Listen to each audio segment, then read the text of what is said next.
सभी को पता होगा कि अभी तक जितनी वीडियोस आती जा रही थी एंड मेरा ये वीडियो बनाने का कोई वो नहीं था, क्योंकि कुछ ऐसा हो रहा है अभी मेरे साथ, पता नहीं अभी के टाइम क्यों हो रहा है, लेकिन चलो ठीक है, उसे हटाओ। फाइनली तो आप लोगों की वीडियो आ गई एंड आप सभी लोग रियल पेपर के चक्कर में बहुत परेशान हो रहे हैं कि सर टेलीग्राम पर भी रियल पेपर नहीं आ रहा, बायो का तो जैसे आ गया था लेकिन अब क्या करें, हिंदी का नहीं आ रहा है तो अब क्या करें। तो आप सभी के लिए पूरे जो सेट है मैंने 3 से 4 घंटे मेहनत करके सभी के कॉमन सेट, मतलब 6-7 सेट थे, 3 ए के थे, 3 बी के थे, तो उन सभी को कॉमन करके इनके क्वेश्चंस कंप्लीट कर लिए हैं। मैंने आपको सुबह 6 बजे वाली वीडियोस में बता दिया था। तो आप इन क्वेश्चंस को करके चले जाओ, 60+ एबव मार्क्स 100% आएंगे। पूरे क्वेश्चन आंसर हैं, कबीर परिचय, लेखक परिचय, क्वेश्चन आंसर जितने होते हैं सभी के कॉमन निकाल लिए हैं, अथवा वाले सभी कुछ कर लिया है, ऐसे वगैरह सब कंप्लीट कर लिया है। बस इसे पढ़ के जाना है विथ आंसर्स। आंसर ये रहे आप सभी के पूरे कंप्लीट, ठीक है। एक एक करके बताते चलते हैं एंड वीडियो पूरी देख लेना है। 2 से 3 घंटे हैं अपने पास, आराम से पढ़ लेंगे, एक बार पढ़ लेना है तो वो अपन को बन जाएगा, ठीक है। चलो यहाँ पर हम लोग सबसे पहले ये आंसर, यहाँ तक तो हमारा ये कंप्लीट हो गया था ना, ये वाले मैंने जब सुबह वाली वीडियो में कंप्लीट करा दिया था, तो ये तो आप आई थिंक आप सभी ने कंप्लीट कर ही लिया होगा। तो यहाँ से हम लोग देख लेते हैं, छायावाद की 2 विशेषताएँ लिखी। तो यहाँ पर हम हल्का से जूम कर लेते हैं, ठीक है, ये यहाँ पर जूम कर लिया। तो इसमें कल्पना की प्रधानता होती है, ठीक है, और भावना की इसमें कल्पना की प्रधानता होती है, भावना की प्रधानता होती है। यह प्रकृति मूलक है, ठीक है गाइस, यह प्रकृति मूलक है। उसके बाद हम लोग नेक्स्ट क्वेश्चन देख लेते हैं, सगुण तथा निर्गुण धारा में अंतर स्पष्ट कीजिए। तो निर्गुण भक्ति में ईश्वर का कोई रूप नहीं होता, सगुण भक्ति में ईश्वर का रूप होता है, समझ गए। मतलब जो निर्गुण होती है वो एक तरीके से देखे जाए उसमें भक्ति भावना कुछ नहीं होती, जिसमें सगुण में होती है। निर्गुण में मंदिर मस्जिद का कोई महत्व नहीं होता, जहाँ सगुण में महत्व होता है, ठीक है। नेक्स्ट क्वेश्चन देख लेते हैं, जग जीवन, यहाँ से अपन लोग थोड़ा ऐसा कर लेते हैं, जग जीवन का भार लिए फिरने से कवि का क्या आशय है। तो कवि का आशय है कि संसार में रहकर मनुष्य को अनेक उत्तरदायित्वों का निर्वाह करना होता है, इस कारण जीवन आसान नहीं रह जाता, कर्तव्यों और गुरुतर भार को ही जग जीवन का भार कहा गया है, ठीक है। जल्दी जल्दी से कंप्लीट करते जाते हैं अपन लोग। तो आप लोगों को इसके स्क्रीनशॉट लेते चलना है एंड प्लीज़ यार सब्सक्राइब कर दो, वीडियो को लाइक कर दो एंड अपने सभी फ्रेंड्स को शेयर कर दो, बिकॉज रियल पेपर का तो बिल्कुल होप रखो ही नहीं। टेलीग्राम में अगर होता तो सबसे, कल हमने रियल पेपर प्रोवाइड कराया था तो सब यूट्यूबर्स ने कॉपी कर लिया, लेकिन प्रॉब्लम हमें हुई, तो अब इस बार हिंदी का नहीं हो पाएगा, तो ठीक है, यहाँ हम लोग कंप्लीट कर लेते हैं। फिर नेक्स्ट क्वेश्चन आता है, आत्मकथा और जीवनी में अंतर लिखिए। तो आत्मकथा क्या है, आत्मकथा स्वयं के द्वारा लिखी जाती है और जीवनी किसी दूसरे के द्वारा लिखी जाती है। उसके बाद आत्मकथा में लेखक अपनी स्वयं की कथा लिखता है और जीवनी किसी महापुरुष के जीवन पर आधारित होती है। तो ये तो आप लोगों को पता ही होगा आई थिंक पहले से, तो ये तो कंप्लीट होगा, है ना। उसके बाद नेक्स्ट क्वेश्चन देख लेते हैं, ईजी याद होते जा रहे हैं ना सभी को, बस याद करने की ज़रूरत भी नहीं पड़ेगी, ठीक है। उसके बाद आता है हमारा नेक्स्ट, यहाँ पर एक पॉइंट और बचा था, हमने छोटा सा लिख लिया था, हमने सोचा ये भी लिख लेते हैं। आत्मकथा कहीं ना कहीं काल्पनिक होती है और जहाँ जीवनी सत्य घटना पर आधारित रहती है, जैसे क्राइम अलर्ट, सत्य घटना पर आधारित, ठीक है।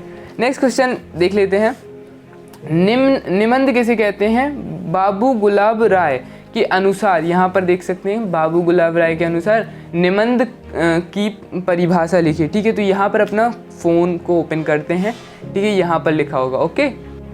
तो गाइज ये रहा आप सभी का आंसर, यहाँ पर देख सकते हो, यहाँ पर दिख रहा है, यहाँ पर बाबू गुलाब राय वाला आंसर। यहाँ पर स्क्रीनशॉट ले सकते हो आप लोग कि निबंध किस किस से बनता होता है, नी प्लस बंध से बना होता है, जिसका अर्थ बंधी हुई परिमार्जित प्रौढ़ रचना से है। निबंध अपने आधुनिक रूप से जैसे ऐसे शब्द का प्रयोग पर्याप्त है। अंग्रेजी का इसका अर्थ है प्रत्ययन, यानी कि प्रयोग अथवा परीक्षण, ठीक है। यहाँ पर आप लोग स्क्रीनशॉट ले लो, ठीक है, बिकॉज अपने पास टाइम कम है ना, तो यहाँ पर आप इस क्वेश्चन को स्क्रीनशॉट ले लो, ठीक है।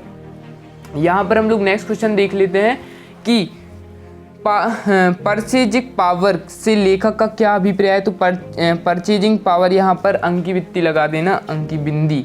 परचेजिंग पावर से अभिप्राय है जैसे खर्च करने की क्षमता होना, हम सामाजिक विकास में कार्यों पर अपनी इस क्षमता का प्रयोग कर सकते हैं, ठीक है, परचेजिंग पावर का। जब सब्जी लेकर यशोधर बाबू घर पहुंचे तो उनकी दशा कैसी थी। तो गाइज ये रहा आप सभी का आंसर, ठीक है। यहाँ पर देख सकते हो जब यशोधर बाबू सब्जी लेकर घर पहुंचे तो अपने करवटर के पास पहुंचकर उन्हें धोखा हुआ कि पहले उन्हें लगा कि वह किसी गलत जगह पर आ गए। करवटर के पास एक कार खड़ी थी और कुछ लोग मोटरसाइकिल, कुछ स्कूटर मोटरसाइकिल भी खड़े थे। बहुत से लोग वहाँ से विदा ले रहे थे। बरामदे में रंगीन कागज़ की झालर लटकी हुई थी और गुब्बारे लटके हुए थे। रंग बिरंगी रोशनियाँ जल रही थी। यशोधर बाबू ये देखकर आश्चर्यचकित हो गए। ओके, तो ये हमारा क्वेश्चन भी कंप्लीट हुआ। नेक्स्ट क्वेश्चन देख लेते हैं। स्वयं कविता रच लेने का आत्मविश्वास लेखक के मन में कैसे पैदा हुआ? तो उस पूरे आंसर मतलब उस क्वेश्चन का पूरे का आंसर ये है, तो इसे मैं पढ़ तो नहीं सकता, बहुत बड़ा है। तो आप इस सभी का स्क्रीनशॉट मतलब इस अकेले का स्क्रीनशॉट ले लो एंड पढ़ लेना एक बार, ठीक है।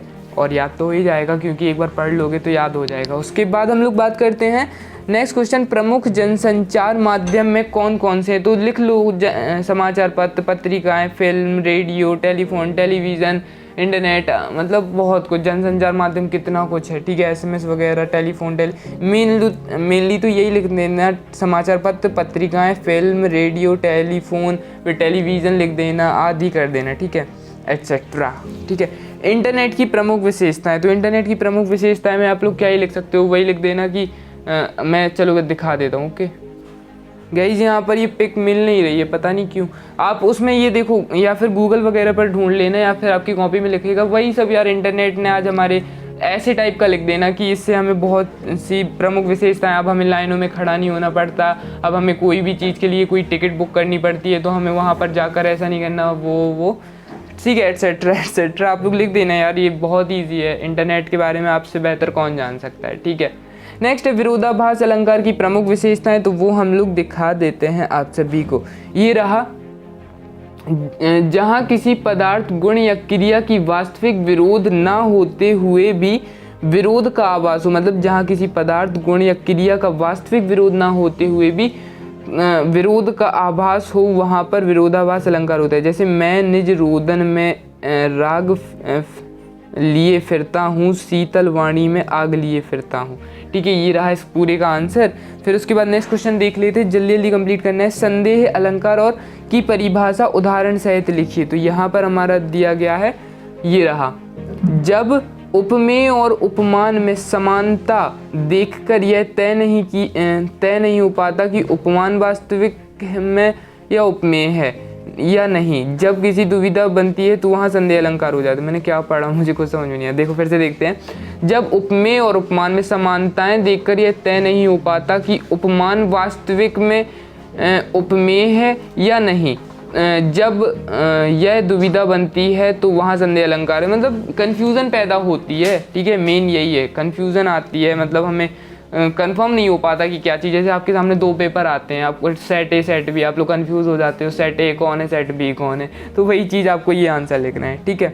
नेक्स्ट है मात्रिक व वार्णिक छंद में अंतर लिखिए। तो यहाँ पर हमारे ये रहा मात्रिक और वार्णिक छंद वाला, ठीक है। यहाँ पर वार्णिक छंद की गणना, वार्णिक छंद में वर्णों की गणना पर आधारित होता है, मात्रिक छंद मात्रा की गणना पर आधारित होता है, ठीक है, ये रहा।